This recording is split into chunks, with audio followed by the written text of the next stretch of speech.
खूब सारी बधाई। Thank you. यहाँ के लोग थोड़ा कंजूसी कर रहे हैं ताली बजाकर आपको बधाई देने में।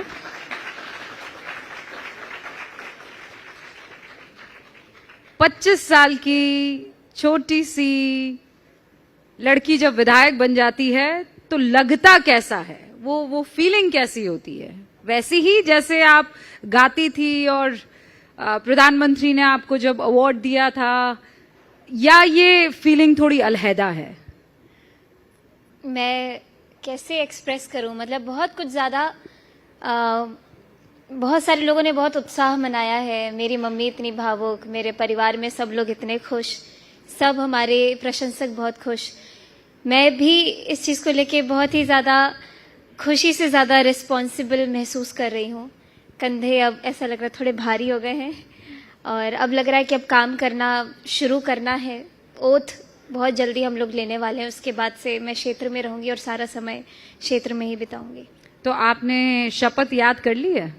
याद बिल्कुल, जो लिखा है वर्ड टू वर्ड नहीं, लेकिन उसका मतलब तो मुझे समझ है। अच्छा, अब कामकाज शुरू करें उससे पहले एक वीडियो आपको दिखाना चाहते हैं। Can we play the video please?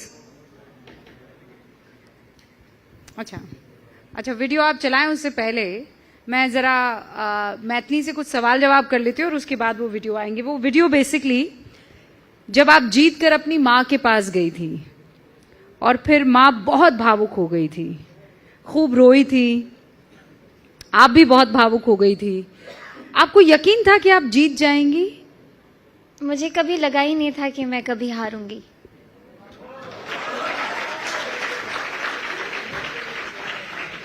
ये कॉन्फिडेंस कहाँ से आया? ये प्रधानमंत्री पता नरेंद्र नहीं। मोदी का कॉन्फिडेंस था, नीतीश बाबू का काम था, या मैथिली का अपना ऑरा था?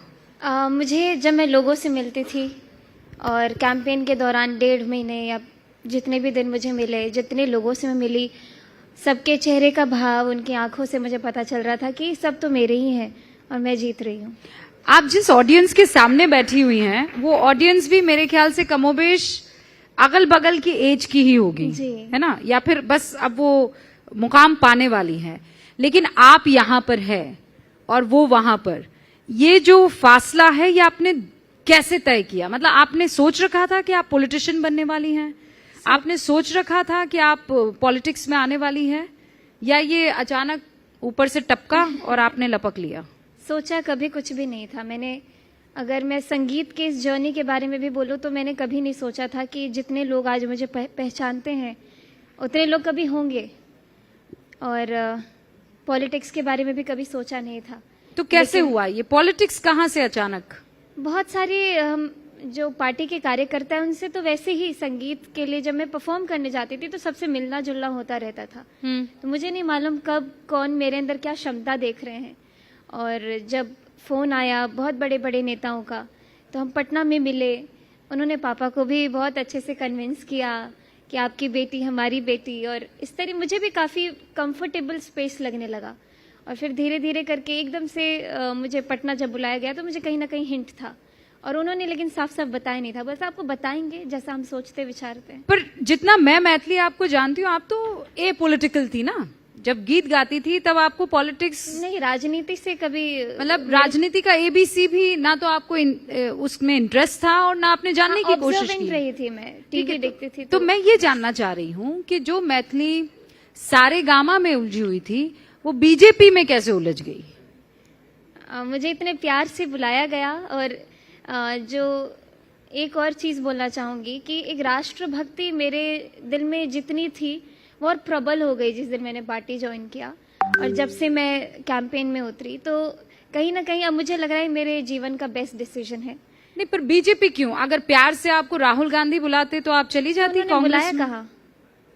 तो बुलाने के लिए भी तो ऐसा संकल्प भी तो बीजेपी ही ले सकती है ना, कि एक साधारण व्यक्ति जिसका कोई पॉलिटिकल बैकग्राउंड ना रहो उस पर कौन उसको अप्रोच करे। तो ये भी बीजेपी पार्टी नहीं किया। पर आप अपने आप को साधारण क्यों मान रही हैं? आप तो मतलब आइकन बन चुकी थी। हाँ, पॉलिटिकली मैं अपने आप को बहुत साधारण मान रही हूँ।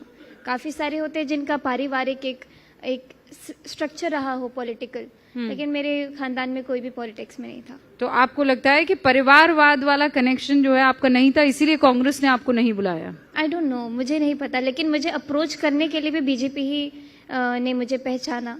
आपने हाँ क्यों किया? ठीक है, चलिए अप्रोच कर दिया, हाँ क्यों किया? हाँ इसीलिए किया क्योंकि मुझे हमेशा से मेरे मन में था कि जब मैं थोड़ी और बड़ी होंगी, मतलब अभी तो 25 साल की, मैंने सोचा था थोड़ी और बड़ी होंगी तो मैं अपने समाज सेवा में लगूंगी। उतना धन मैं अपने गायकी से जो मुझे फीस मिलता है वो इकट्ठा करके अब मैं जब मैं क्षमता मुझे महसूस होगी तब मैं लग जाऊंगी इस काम में। लेकिन जब मुझे ऐसा लगा कि ये तो बिल्कुल भगवान मेरे लिए सामने एक मौका लेकर के आए हैं, तो मैंने कभी भी किसी मौके को मना नहीं किया। जो भी दरवाजा खुलते गया आगे बढ़ती गई हूँ और यहाँ पहुंची। तो कहते हैं राजनीतिक के जितने भी होते हैं बड़े घाघ होते हैं, मतलब जितने भी राजनीतिज्ञ हैं, मैं आप ही को कह रही हूँ, आप अगर बुरा मानना चाहते हैं तो चाह सकते हैं। आप वो कहाँ से, यू हैव टू बी, जिसे कहते हैं क्रूअल भी होना होगा, रूड भी होना होगा, वो सारी क्वालिटी आपने इकट्ठा कर ली है कि धीरे धीरे वहां आंचल में बांधती जा रही है और हमको नहीं बता रही हैं? मुझे यही परसेप्शन मुझे समझ नहीं आता कि मुझे बहुत लोगों ने बोला कि नहीं जाना चाहिए, ये तुम्हारे टाइप का नहीं है, दलदल है। मतलब बहुत लोगों ने मुझे, जो मेरे प्रशंसक हैं, उन्होंने मुझे सजेस्ट किया कि पॉलिटिक्स में मत जाओ। लेकिन यही परसेप्शन जब मैं लोगों के बीच में गई, मुझे तो जन सेवा करने से मतलब है, लोगों के लिए काम करने से मतलब है। वो लोग इतने स्वीट है, इतने प्यारे हैं, इतनी उम्मीद के साथ अपने विधायक को चुनते हैं। लोग स्वीट है और पॉलिटिक्स का पता नहीं मुझे, अभी मैं धीरे धीरे सीख रही हूँ, अभी ज्यादा समय तो नहीं हुआ है। अच्छा, क्या लगता है ये सीख जाएंगी या मुश्किल है? मुश्किल है? हाँ, सीख गई हैं, जवाब दे रही हैं। अच्छा, ये इसे लाइव टेस्ट भी कहते हैं। मैं आगे बढ़ूं उससे पहले आपसे एक तो रिक्वेस्ट की जा सकती है कि आप मंच पर आएं और माँ सरस्वती कंठ में ना बिराजें, ऐसा कैसे हो सकता है? जरूर। तो बिहार की जनता को आप कैसे शुक्रिया, मैथिली ठाकुर कैसे शुक्रिया करेगी बिहार की जनता को? मैं आपको भजन गा करके ही धन्यवाद कह सकती हूँ। एक बहुत ही मेरा पसंदीदा भजन है, वो आपको सुनाना चाह रही हूँ।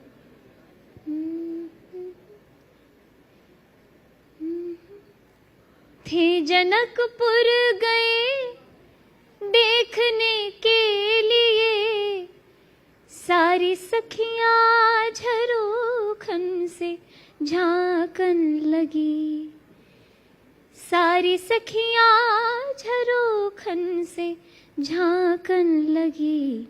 देखते ही नजर मिल गई दोनों की, देखते ही नजर मिल गई दोनों की। जो जहाँ थी खड़ी की खड़ी रह गई, राम को देख कर श्री जनक नंदिनी, राम को देख कर श्री जनक नंदिनी।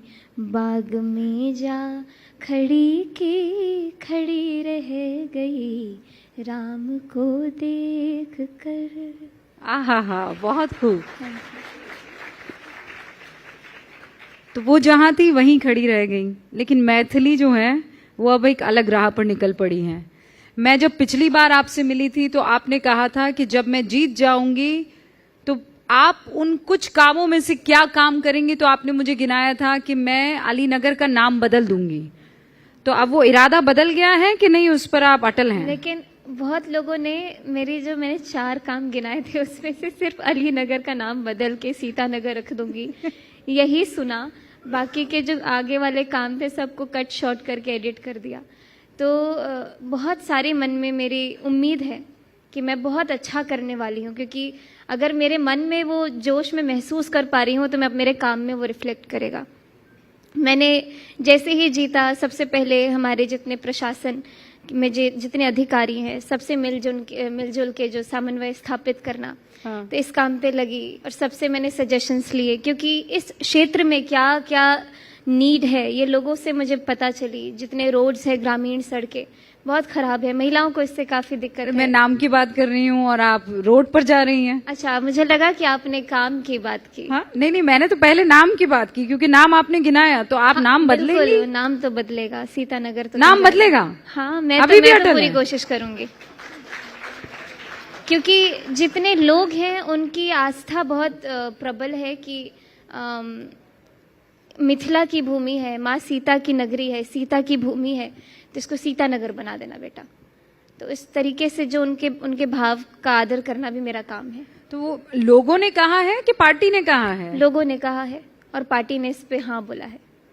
अच्छा, मतलब ये उस तरफ से नहीं आया, ये लोगों की तरफ से गया है। काम करने में आपको आसानी होगी या आपको जो बोला जाएगा वो आप कर लेंगे? वो एक डायलॉग था, जो जीजा जी कहेंगे वही मैं करूंगा। अरे इस पे भी मैं बहुत ट्रोल हुई जब मैंने 2-3 इंटरव्यू में बोला। हाँ, ट्रोल पर आएंगे, लेकिन मतलब आप कठपुतली की तरह काम करेंगे? बिल्कुल नहीं। मेरा खुद का एक विजन है अपने क्षेत्र को लेकर के। मुझे कम से कम 1 महीना तो अभी सेटल होने में लगेगा। उसके बाद जितने काम का लिस्ट जो मैं डे 1 कैंपेन से बनाते आई हूँ अपनी डायरी में, सबको एक एक करके पूरा करने की कोशिश में लग जाऊंगी। कई ऐसे लोग होंगे मैथिली जो मैं तो आपको पर्सनली जानती हूँ, तो मुझे पता है कि आपका किरदार कितना सख्त है। आप बाहर से बहुत कोमल लगती हैं, पर मैं आप सबको बता देना चाहती हूँ कि बहुत सख्त किरदार है। आप मतलब आपको ये लगे कि कितना मीठा बोल रही हैं, कितना प्यारा बोल रही हैं, कितना मधुर बोल रही हैं, इनसे तो कुछ भी करवाया जा सकता है। करवा के दिखा दीजिए आप। मैं चैलेंज करती हूँ, करवा के दिखा दीजिए। मतलब 10 बार पिताजी को भी जाकर कहना पड़ेगा, तब जाकर मैथिली हाँ करेगी, हाँ या ना? अरे पापा को मैंने कैंपेन में आने से ही मना कर दिया था कि आप आइएगा ही मत, क्योंकि पापा स्ट्रेस्ड हो जाएंगे, देखेंगे कि लोगों को मैं डांट रही हूँ इधर उधर। कुछ मतलब संभालने के लिए भी मैं पहली बार जीवन में, घर में तो मैं मम्मी पापा को थोड़ा थोड़ा डांट देती हूँ, लेकिन पहली बार ऐसा हुआ जीवन में कि इस 1.5 महीने के अंदर मैंने बहुत बड़े लोगों को, जो मुझसे उम्र में बड़े हैं, उनको भी डांट करके शांत कराना पड़ा कि ये ठीक नहीं है, ऐसे नहीं करना है। तो अभी नई आई और डांटना भी शुरू कर दिया? नहीं तो फिर सब मुझे समझेंगे ये इजी है, हर बात मानेंगी, इस तरीके से। हाँ, तो बहुत सारे ऐसे लोग मिले जिनको आपको ये बताना पड़ा कि मैं कठोर हूँ। हाँ। तो अब पापा आपको चीजें बताते? कहीं ऐसा तो नहीं है कि चुनाव जीती आप है, राज पापा करेंगे? पापा तो डे 1 से, जब से मैंने पार्टी ज्वाइन किया, पापा एक स्टेप बैक ले चुके हैं। पापा को मैं अपडेट करती हूँ कि मैंने ये किया है और अब ये करने वाली हूँ। तो वो पीछे से ये बताते नहीं है कि ये करो, ऐसे करो, ऐसे नहीं करना? पापा बोलते मैं खड़ा हूँ, बैकबोन। हाँ, मैं खड़ा हूँ। वो खड़े। जोरदार तालियां मैथिली के पिताजी के लिए। आप तो बड़ा गर्व महसूस करते होंगे सर? सब उसका है, तो आपका क्या है? सब भगवान पे छोड़ दिया है। और मैथिली आपने किस पर छोड़ा है? मैं मतलब भगवान में बहुत ज्यादा आस्था है और मुझे मालूम है मुझसे कोई गलत काम तो नहीं कराएंगे। मिस्टेक से मैंने थोड़ा थोड़ा सीखा है 1.5 महीने में। कुछ गलतियां हुई होंगी, बोलने चालने में बहुत परिपक्व नहीं रही हूँ, लेकिन धीरे धीरे मैं सीखते जा रही हूँ। मुझे विश्वास है कि मैं बहुत अच्छे से खुद को साबित करूंगी। मैथिली, ट्रोलिंग का आप जिक्र कर रही थी। यहाँ पर जितने भी अभी हमारे सामने ऑडियंस बैठी हुई है, ये ज्यादातर बच्चे, ज्यादातर स्टूडेंट सोशल मीडिया पर एक्टिव हैं। मैंने तो देखा है, आपको पहले पाग पर ट्रोल किया गया कि आप उसमें मखाने खा रही थी, फिर कहा आपने पाग का मान नहीं रखा, फिर उसके बाद एक AI जेनरेटेड वीडियो आया, मतलब ऐसा वीडियो जिसे देखकर कोई भी महिला, कोई भी पारिवारिक इंसान गुस्से से आग बबूला हो जाए। ये ट्रोलर्स आपको परेशान करते हैं? शुरू में तो 4-5 दिन में रेडी ही नहीं थी। मुझे मालूम नहीं था कि ये मुझे झेलना होगा। मुझे लगा कि मुझे लोग अप्रिशिएट करेंगे। अप्रिशिएट किया भी बहुत लोगों ने, लेकिन जो एक समूह था जिनका इंस्टाग्राम या सोशल मीडिया पे देखा जाए तो बहुत ही नेगेटिव कमेंट, लेकिन जब मैं पढ़ती थी तो बहुत आंखें भर आती थी। मतलब सहम जाती थी कि इतना गंदा कोई लिख सकता है, इतना गंदा कोई बोल सकता है। फिर धीरे धीरे करके जब मैंने हिम्मत जुटानी शुरू की, बहुत 4-5 दिन में एक बार मैं बहुत जोर से रोई, तो कुछ मेरे जो कोर मेंबर्स थे, कुछ कार्यकर्ता थे, उन्होंने बोला कि दीदी अगर आप रोएंगे तो हम लोगों का क्या होगा। उस दिन मैंने ठान लिया कि अब ये सब कमेंट सेक्शन तो देखना ही नहीं है, क्योंकि जब खोल के देखो तो बॉट अकाउंट्स होते हैं या फिर बनते हैं तुरंत डीएक्टिवेट हो जाते हैं। तो मुझे लगा कि ये एक अलग दुनिया है, जो ऑनलाइन दुनिया है इनकी, जो ट्रोल करते हैं या कमेंट्स लिखते हैं। फिर मैं थोड़ा मैंने संभाला खुद को कि अब तो मुझे इसके लिए तैयार रहना पड़ेगा कि जब प्रधानमंत्री जी को कोई गाली दे सकता है तो मैं तो कुछ भी नहीं हूँ। जब नीतीश कुमार जी को, जिन्होंने बिहार के लिए इतना काम किया है, जब उनको कोई कुछ बोल सकता है तब तो मैं कुछ भी नहीं हूँ। तो मैं समझ गई धीरे। लेकिन यही सोशल मीडिया है जिसने आपको स्टार भी बनाया जी। तो फिर जमीन आसमान का अंतर नहीं दिखा कि एक जो है उसने पलकों पर बिठा दिया, आपको आइकन ऑफ द ईयर बना दिया, आपको सोशल मीडिया स्टार बना दिया, और जैसे ही आप पॉलिटिक्स में आई 360 डिग्री का चेंज। अब होता है, अब क्या करूँ, ये सब धीरे धीरे, यही तो ट्रांजिशन है जो मैंने 10 दिन संभला ही नहीं मुझसे मेंटली। बहुत एक प्रेशर, एक हैरेसमेंट टाइप का लग रहा था, लेकिन वो 10 दिन से 11वें दिन पे मैं बहुत स्ट्रांग बन गई। और जो लोग मुझे सपोर्ट करने वाले हैं वो ऑर्गेनिक हैं, वो असली व्यक्ति हैं। ट्रोल करने वाले तो वो लोग जो है जो सिर्फ सोशल मीडिया पे हैं, वो शायद फिजिकली जिंदा भी नहीं होंगे। लोगों ने कहा कि प्रधानमंत्री नरेंद्र मोदी की आप पसंद है क्योंकि आप में एम और वाई दोनों समीकरण हैं, महिला भी और यूथ भी। आपकी प्रधानमंत्री से बात हुई चुनाव जीतने के बाद? नहीं, मैं अभी दिल्ली जाऊंगी तो शायद उनसे मिल लूं। आप एक्साइटेड हैं उनसे मुलाकात करने के लिए? बहुत, सब कोई एक्साइटेड रहता है। प्रधानमंत्री जी तो बिल्कुल, उनको देख के, उनकी बातें सुन के ही पूरा एक्टिवेट हो जाता है इंसान। पर अब आप स्टार वो वाली नहीं रही, आप पॉलिटिशियन है, आप कार्यकर्ता हैं, अब टफ टास्क मास्टर से मुलाकात होने वाली है आपकी। हाँ, तो उनसे सीखने को मिलेगा। हाँ, तो वो आप टारगेट देंगे, वो टारगेट आपको अचीव करना होगा। बिल्कुल बिल्कुल। नहीं, मैं रेडी हूँ और मैं हर चीज के लिए खुद को केपेबल समझती हूँ। तो आप फुल टाइम पॉलिटिशियन हैं कि मैथिली सिंगर रहेंगी? मैंने रिजाइन तो नहीं दिया है अपनी गायकी से। बहुत सारे लोग रेजिग्नेशन लेटर देने के बाद आते हैं, पॉलिटिक्स ज्वाइन करते हैं, लेकिन भगवान की कृपा है कि अभ्यास करने के लिए मुझे किसी भी जॉब की ज़रूरत नहीं है। मैं सो के उठूँ तब अभ्यास करती हूँ, सोने से पहले अभ्यास करती हूँ। गायकी जीवन भर चलेगी। आप क्यों ना एक बार वो आई गिरी नंदिनी जो आप हाँ, स्तोत्र। हाँ, वो जब आप वो पढ़ती हैं तो आपकी आवाज में एक अलग ही खनक होती है। कभी कभी आप ऐसे भी उसकी स्तुति करती हैं जब आप बहुत तकलीफ में होती हैं? मैं सुनती बहुत हूँ और बहुत सारे स्तोत्र हैं, स्पेशली सुब्बू लक्ष्मी जी को जब सुनते हैं तो बिल्कुल एनर्जाइज हो जाते हैं। हाँ।